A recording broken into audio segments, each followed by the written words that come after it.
Salam sigap dan shalom.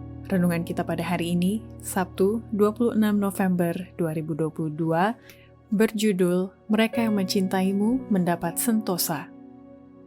Ayat intinya terdapat di dalam Mazmur 122 ayat 6. Biarlah orang-orang yang mencintaimu mendapat sentosa.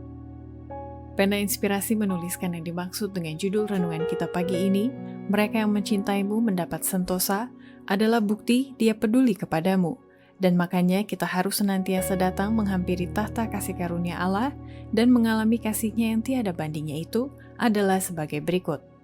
Pertama, persyaratan memperoleh janji Tuhan lewat perkataan pemazmur kepada mereka yang mencintaimu mendapat sentosa, bila mana kita bekerja dengan keikhlasan dan penuh kasih kepada orang-orang yang memerlukan pertolongan kita, dan bukan hanya bekerja sekedar untuk melaksanakan tugas semata.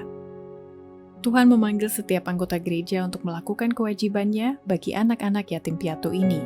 Namun, jangan bekerja bagi mereka hanya dari segi tugas, tetapi karena engkau mengasihi mereka. Kristus telah membeli jiwa-jiwa ini yang perlu engkau pelihara, dan Dia mengharapkanmu mengasihi mereka sebagaimana Dia mengasihi engkau di dalam dosa-dosamu dan di dalam pelanggaranmu. Dia telah mati untuk menyelamatkan mereka. Kedua, persyaratan memperoleh janji Tuhan lewat perkataan pemazmur kepada mereka yang mencintaimu mendapat sentosa, bila mana kita melakukan pelayanan kepada sesama dengan upaya sungguh-sungguh, penyangkalan diri, dan pengorbanan sebagai mitra kerja bagi Kristus. Pelayanan untuk orang lain ini memerlukan upaya, penyangkalan diri, dan pengorbanan. Tetapi apakah artinya pengorbanan kecil yang dapat kita berikan dibandingkan dengan pemberian Allah yang terbesar dengan menganugerahkan anaknya yang tunggal?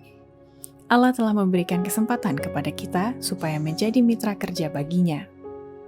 Ketiga, persyaratan memperoleh janji Tuhan lewat perkataan pemazmur kepada mereka yang mencintaimu mendapat sentosa, bila mana kita bekerja untuk melayani orang lain atau sesama, karena prinsip untuk sepanjang umur hidup ini. Orang Kristen yang sejati bekerja bagi Allah bukan karena dorongan, melainkan karena prinsip, bukan untuk sehari atau sebulan, melainkan sepanjang umur hidupnya. Keempat, persyaratan memperoleh janji Tuhan lewat perkataan pemazmur kepada mereka yang mencintaimu mendapat sentosa, bila mana kita benar-benar melakukan segala usaha yang paling sederhana sekalipun untuk orang yang kurang dipandang dengan penuh kasih yang tidak mementingkan diri sendiri. Berangkatlah dan bekerjalah saudara-saudaraku, bukanlah hanya pada perkemahan besar, pertemuan akbar, atau rapat komite yang mendapat perhatian khusus dari Allah.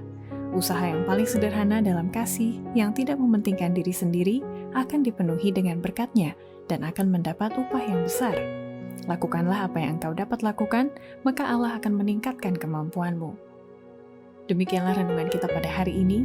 Kiranya Tuhan memberkati kita semua.